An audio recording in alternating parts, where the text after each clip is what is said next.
broadcasting from across the North American continent of the Terran Empire, bringing you our unpopular Star Trek opinions since 2020. This is Code 47.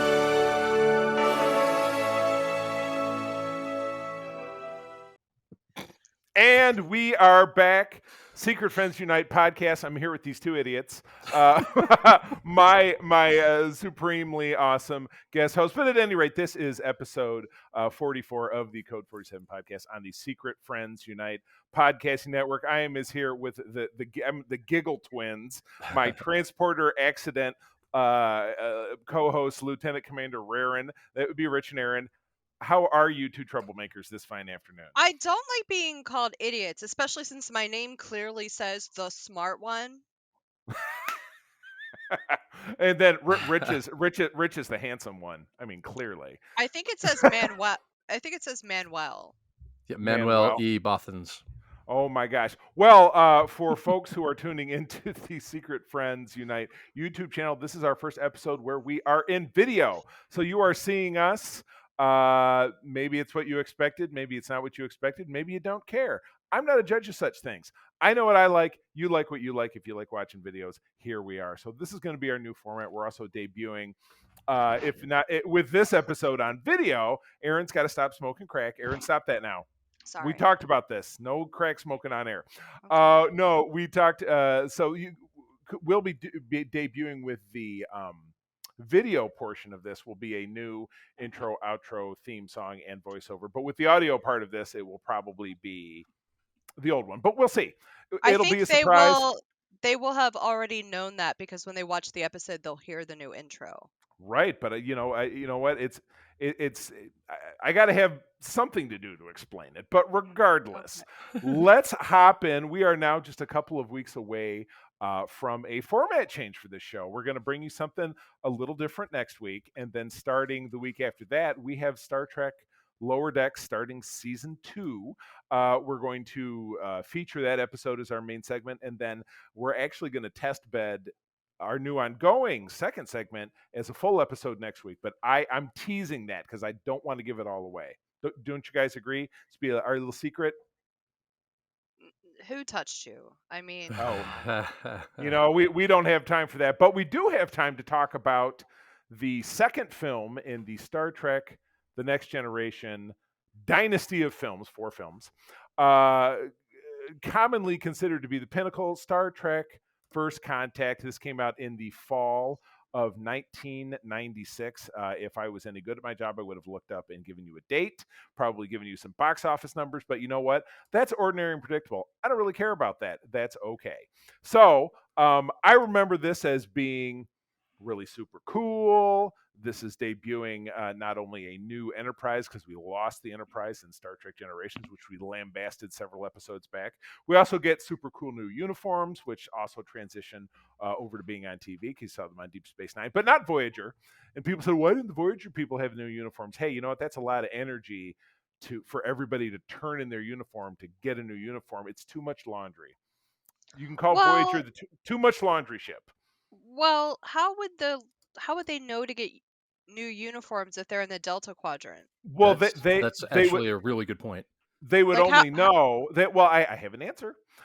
They wouldn't know right away. They did find out when they made contact with the Alpha Quadrant, which happened in season 4 when the Doctor got beamed onto a ship in the Alpha Quadrant and then back again. So do you think that they're going to tell the Doctor, by the way, make sure everybody knows that we have new uniforms? Yeah. They sent the Doctor back with tactical updates, but obviously not fashion updates. But in later seasons of Voyager, they did make direct contact with the Alpha Quadrant, where they did see people wearing other uniforms, but it never came up. So anyway, and they thought, oh shit, we're out of fashion. Right. It was a fashion crisis to which there are middling explanations. But at any rate, getting back to talking about Star Trek First Contact, we're going to kind of talk our way through it. But to get things kicked off, how about a little bit of an introductory summary? I'm going to close my eyes and I'm going to pick Aaron to start talking. Start talking to me about this movie. You want me to start reading the plot? Whatever you want to do. I'm wide open.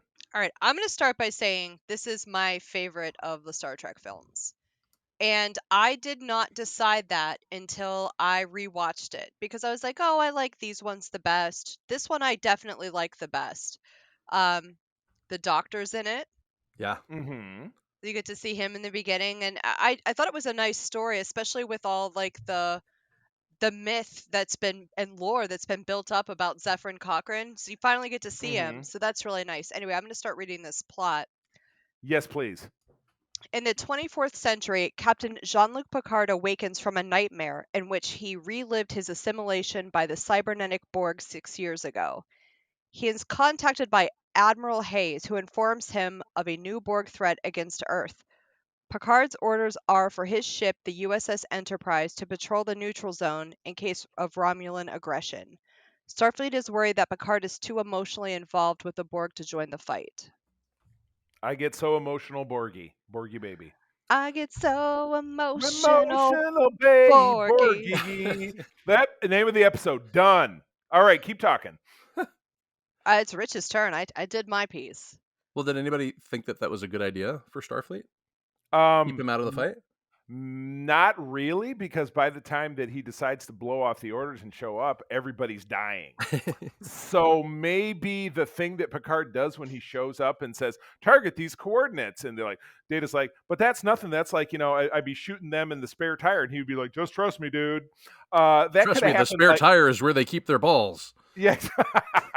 Not everyone keeps their genitals in the same place, Captain. Right.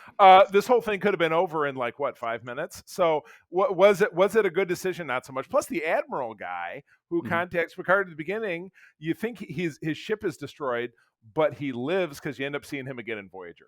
So I have a question then. Is this Borg cube that they engage with, is that the Borg cube? This one gets destroyed, doesn't it? I'm trying to remember. I watched this a week ago. It gets completely destroyed, right? It There's gets a destroyed, cube, and then there's a the cube sphere. and a sphere.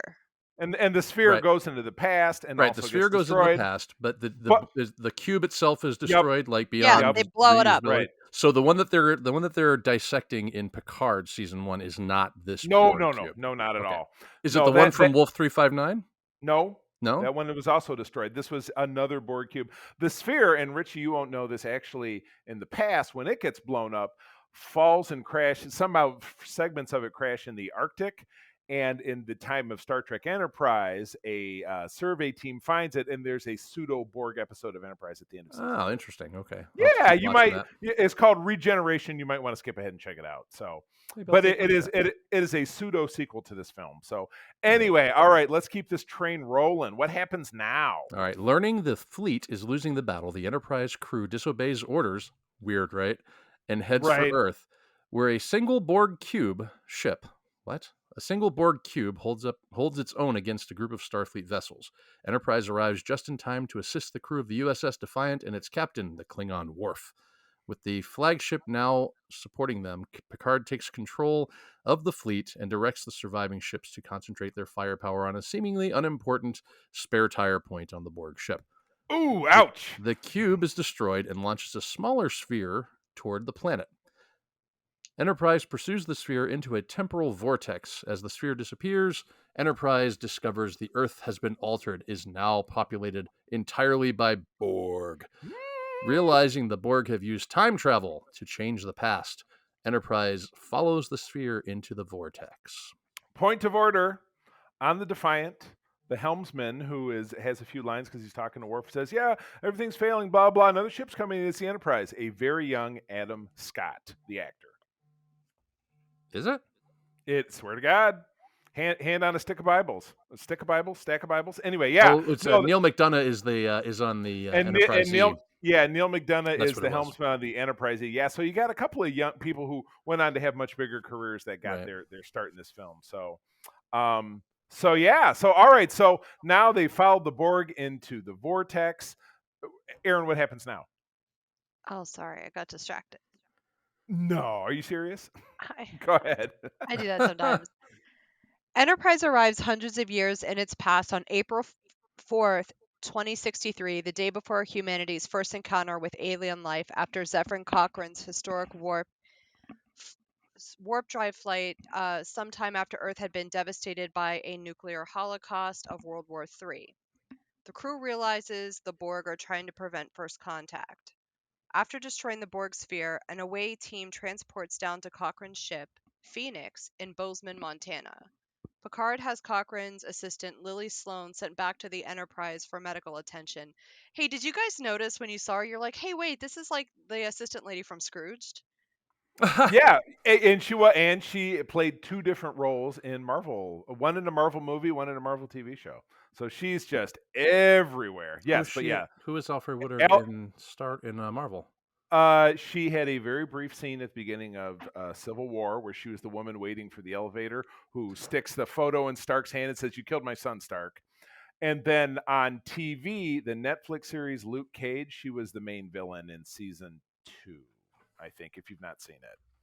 Anyway, she's great. I love her. Awesome actress. Yeah, I was really happy to see her too. Anyway, the captain returns to the ship and leaves Commander William T. Riker on Earth to make sure Phoenix's flight proceeds as planned.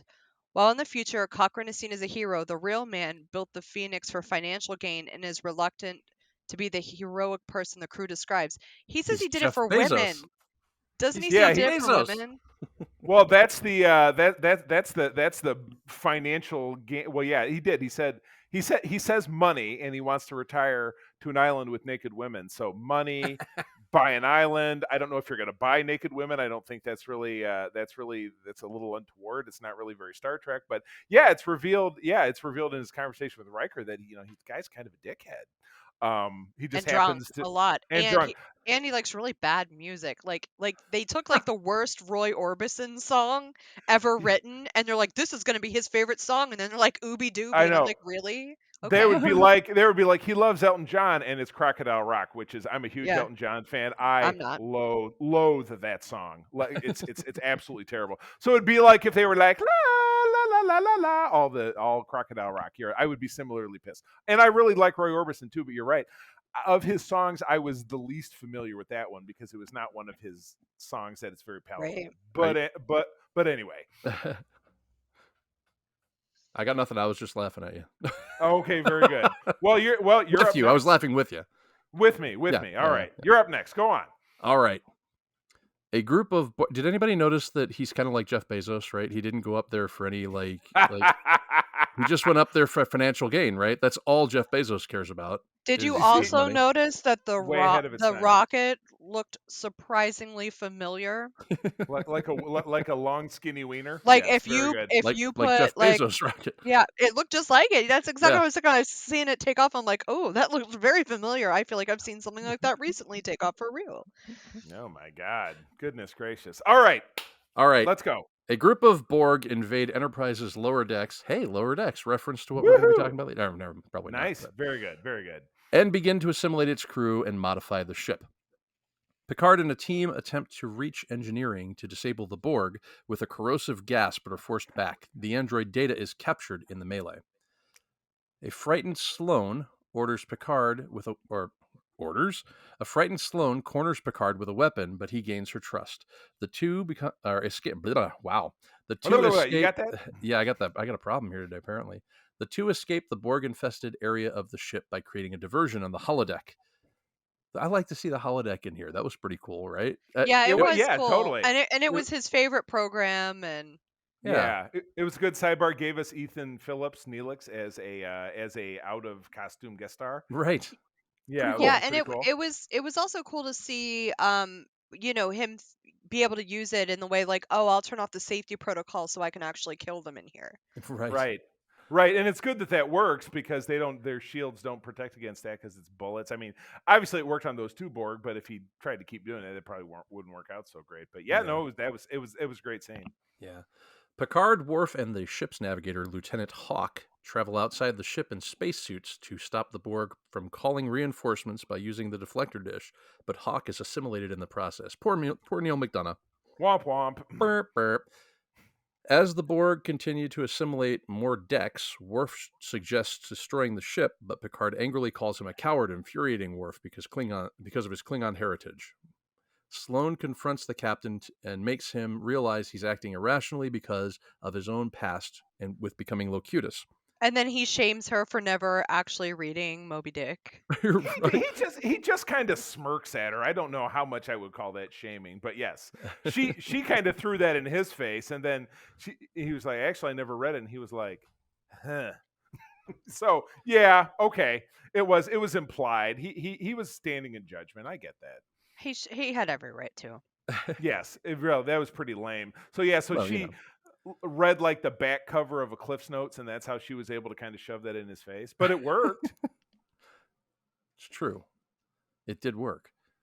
Picard orders an activation of the ship's self-destruct, then orders the crew to head for the escape pods while he stays behind to rescue Data. So, what's with the Star Trek movies and blowing up ships? I That's don't what they know. Yeah, do. let's see. Yeah, Why do we keep doing that? there was talk of it in Star Trek One, Star Trek: The Motion Picture. Mhm. Didn't happen in Star Trek Two, but the ship got quite blown up. Right. It actually happened in Star Trek Three. There was replayment of that footage in Star Trek Four, so there you go. Right. There was no blowing up ships in Star Trek Five, I don't think. Star Trek Six, there was a big space battle, lots of blah blah. Then we get to Generations, and the Enterprise blows up and crashes, so in two parts. And then yeah, we get here. So it's dramatic. People like cool guys walk away from explosions. You know, it's a cliche. People dig it, don't you think? I don't know. I think Meh. it kind of gets a little old. Yeah. Like when they did it in Generations, I was kind of rolling my eyes at that, you know? There's a lot in that movie to roll your Well, eyes at. without a doubt. right, but I mean, it's like, okay, so you're just going to do all the things that the last series of movies did, or the previous 6 entries did. Is that the plan here?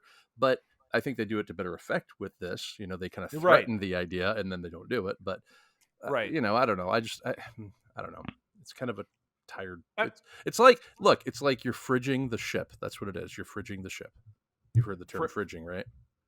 No, break it down for me. Fridging it came from comic books where a female cast member or character would be killed or maimed or hurt in order to motivate a male character.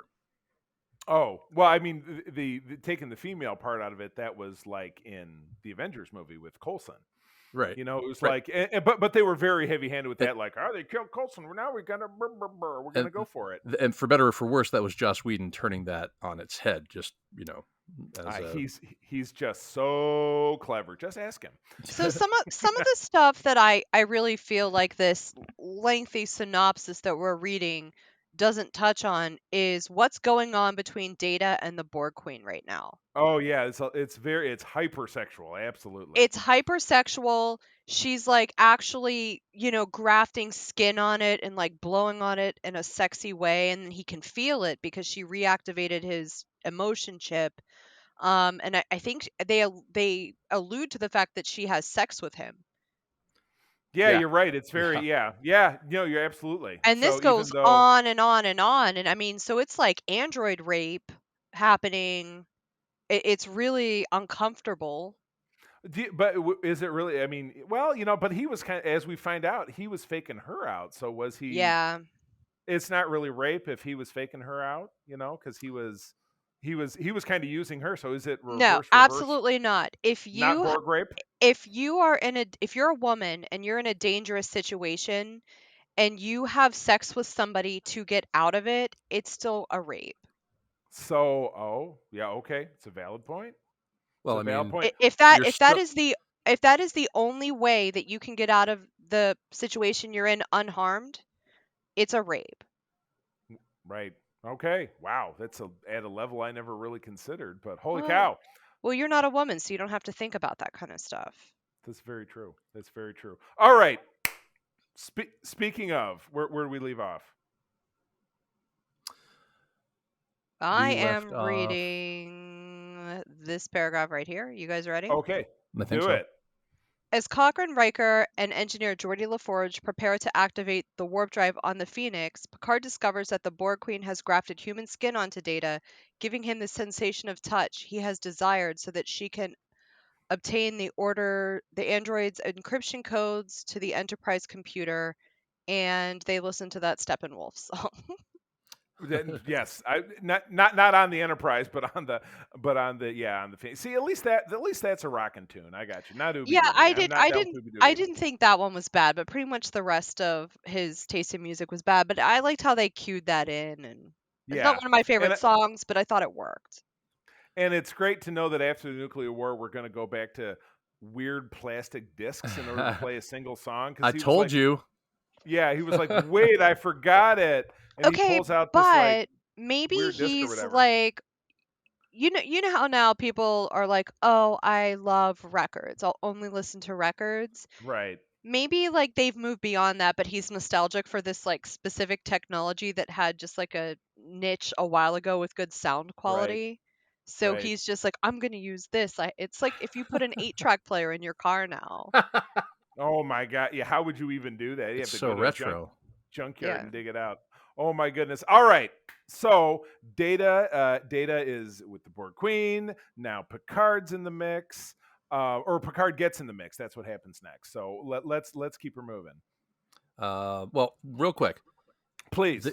Okay, so did anybody were you guys amused by the drunkenness when they went to go get Troy?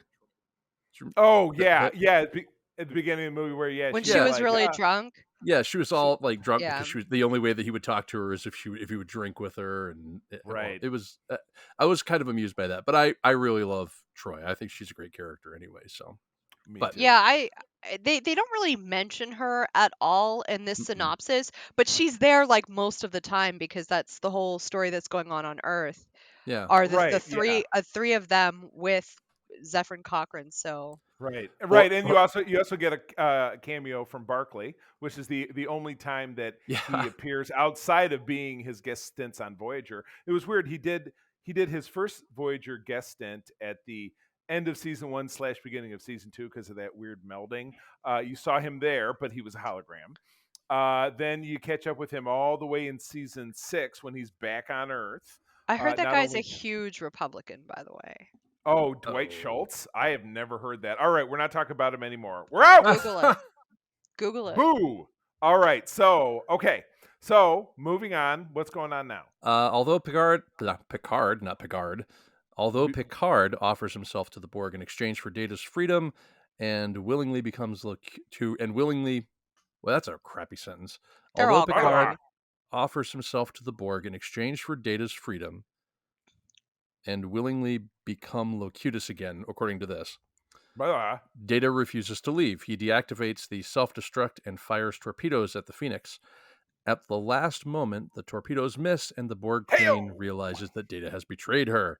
Meow, The android meow. ruptures a coolant tank, and the corrosive vapor eats away the biological components of the Borg. With the Borg threat neutralized, Cochrane completes his warp flight. The next day, the crew watches from a distance as an alien Vulcan ship, attracted by the Phoenix's warp test, lands on Earth. Cochrane and Sloan greet the aliens. Having ensured the correction of the timeline, the Enterprise crew slip away and return to the 24th century. And Ooby Dooby plays yet again. And Yeah. the Vulcan stands up because he's horrified by the noise, and then he sits down and takes another shot. So Vulcans apparently that's weird because it seems like in other references to Vulcans and alcohol that they don't touch the stuff. But was this the Vulcans attempting to mimic human behavior and be sociable? So they're like, Yeah, probably. music freaks me out. I'm going to try to get drunk. How much would a Vulcan have to drink? Because they're kind of like Captain America. They have like the heightened How metabolism. much would you have to drink to get into that song? Uh, I mean, with as seeing as drunk as Cochrane is throughout the whole movie, probably as drunk as him, which is 24/7 apparently. I mean, I don't know. Oh, so Aaron, no, go ahead, Rich. I was going to say, a nice thing about this movie, just to kind of go off here a little bit, but the nice thing about this movie is it dovetails really nicely into Picard season 1, which I was watching It does. as I was watching this movie. So, like, I watched probably the first 4 or 5 episodes of Picard Mm. season 1, and then we changed gears and we were going to do First Contact. So I thought, okay, well, I'll just jump in and do First Contact. And then I went Mhm. back and finished watching Picard, and I was like, wow, this is really, it pairs really nicely. It's like a fine wine with a good meal, you know? Or with some just nice cheese. Or some nice Right. cheese. Trek cheese. Trek cheese. We're having that Trek for dinner cheese. tonight. And Dorian cheese. We Lexi and had I, we're having we a had giant snack. Nice. we had Trekkeroni and cheese as a side for lunch. Trekkeronian cheese? Well, It's we're the not gonna wait, eat that's great. meat. It's the San Francisco treat. That's rice-a-roni. You know, I was just in Starfleet San Academy. Francisco Oh, not sure. too long ago, and I didn't see one single advertisement for rice-a-roni. No, I looked on Rough. restaurants. There are no restaurants that serve rice-a-roni. They don't eat Right. it there. Why do they because call it the San Francisco treat? it's the It's treat a for everybody else from San Francisco is what it it's is. a giant fallacy. Anyway, okay, final thoughts. Aaron, you said this was your favorite Star Trek film I did. after watching it, but yeah, tell us why. So after the synopsis, not so much because it didn't do it justice. It really went into stuff that nobody cares about in depth, and then it left a lot out. I think Rich and I had to bring a lot up as we were going through it, but I agree. yeah, I think it's a great movie for the mainly the reason I said before, this myth of who is this man, Zefram Cochrane, who made this first flight, is mentioned time and time and time again through every series. And, you know, we finally got to see him. Right. Delivered. So, well, cool. Other highs and or lows. And the doctor was in it. Yeah, the And doctor was in it. I it, thought that was big pretty time. cool. What and Him holding off the Borg was probably one of my favorite scenes. In the whole yes, thing. have you tried an analgesic cream? Yeah. Anything that you didn't like besides the potential android rape? Was that It- at the top of your list? I didn't not like that. I see. I just Interesting. I liked You that they put it in the film. And right. I liked that it was, even though he was an android, that it was happening to somebody that is not a woman, to the opposite gender. Or gender appearance, because again, Data is an android, so he's really Yeah, but he's not fully functional. but yes, but he's not. While he is anatomically male, he's not biologically male. So Right. it, So, but right, it's not, it's for once, it's not like a female robot or right, a exactly, female in general. It's a male looking android. right, right. So So I it's not thought I liked that social issue was in there. excellent. I think Star Trek said its best when they talk about what's going on in present day. Right. But that's just the best thing about any real good science fiction is that it's kind of a parable. Right. It's a Yeah. and as you'll find out on next week's recording, that's something that we're going to be digging into a little bit deeper, but we will say no more. Rich, other highs and lows for you? Well, I mean, I guess I don't really have any lows per se. Some of the special effects were a little dated, but that's just, I mean, That's it is what just it gonna is, right? happen, right? Like Yeah, when yeah. Data jumps down from the thing, and you could obviously tell that he's just standing there on maybe plexiglass, and they're running the camera past him. He's Right. obviously not jumping down from there, but You don't think Brent Spiner and his bad back could take like a 200-foot jump? probably not. No. No, I don't think so either. I saw a video of him once. Somebody made it. He didn't make it, but they put him on a spider, like it was his Brent Spiner's head on a spider body, and it was called Brent Spider. And he Oh would just, man. and maybe it was a podcast or something that was a video, and he was just climbing all over the screen the whole Oh my time, and it God. was hysterical. I mean, Brent Spiner, he's going to make. There's a guy who could just make about anything work. He is that talented. I agree. That is impressive stuff. So, I well, agree. cool. All right. So, final rating, aka legacy, to the franchise, 1 to 10. 1 to 10. You said legacy. You're wording it legacy to the franchise. Okay, we'll scrap that. Let's give it a rating between 1 and 10. I was trying to pluck something. 1 and 10 ooby doobies. Okay. I can dig that. Let's do it. 1 to 10 degrees. I'm giving this a 9. All right, 9 ooby doobies. Your favorite song? Yeah, I'll give this probably an 8 ooby doobies. It's my second favorite track. I will. You know what? It is probably my second favorite track either. So I will split the difference and give it an 8.5. Ooh. Good stuff. Wow, we all watched something and we all liked it and we all said good things about it today. Right, we I didn't just tear know. it apart.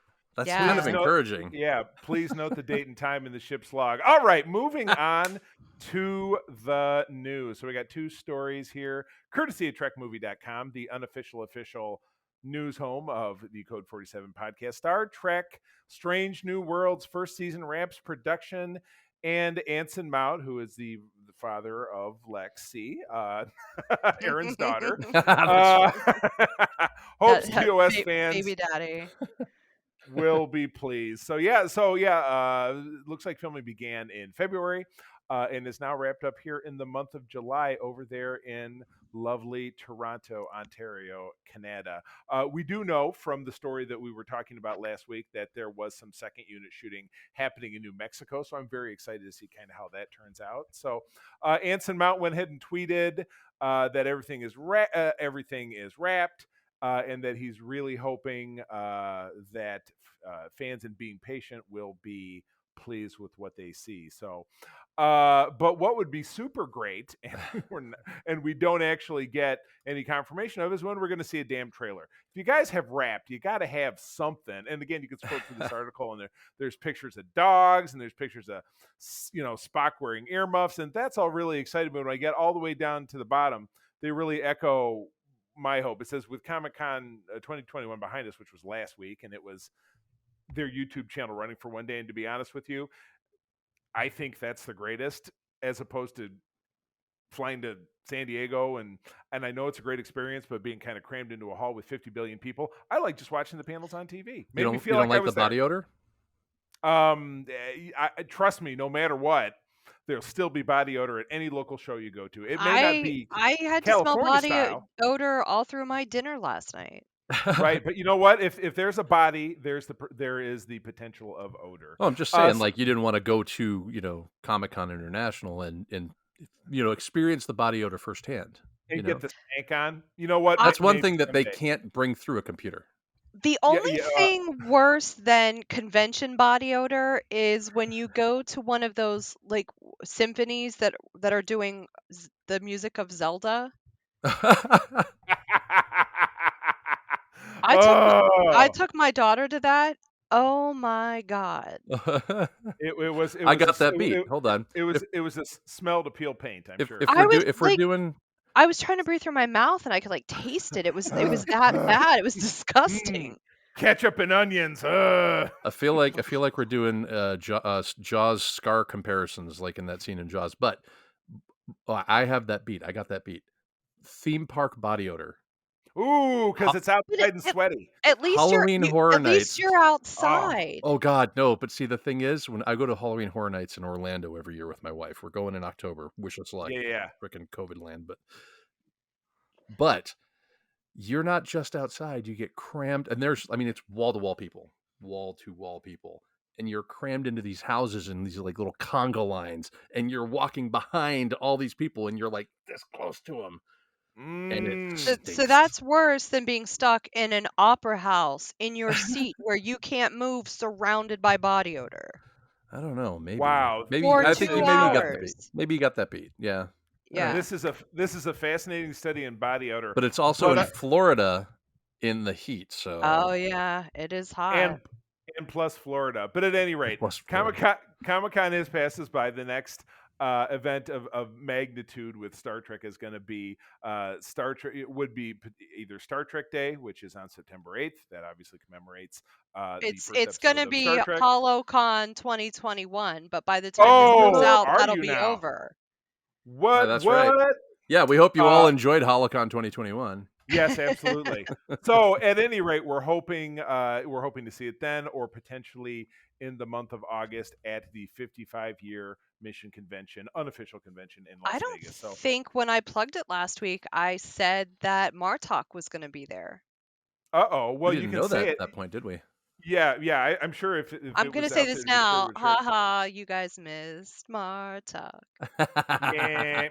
Well, hey, will the con be recorded so that people can see it, or is it just here and gone? It's Facebook Live, so it's just here and gone. I don't know. No, it's Facebook Live. They record it. Mm-hmm. Yeah, you can post anyway on Facebook Live.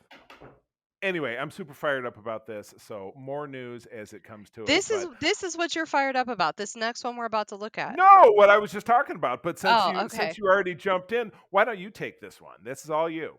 Okay, so they came out with a cartoony looking Tom Paris on a plate. And they're going to sell it and you can buy it. And I will But buy it. I don't know why you would, I'm but gonna you buy it. can.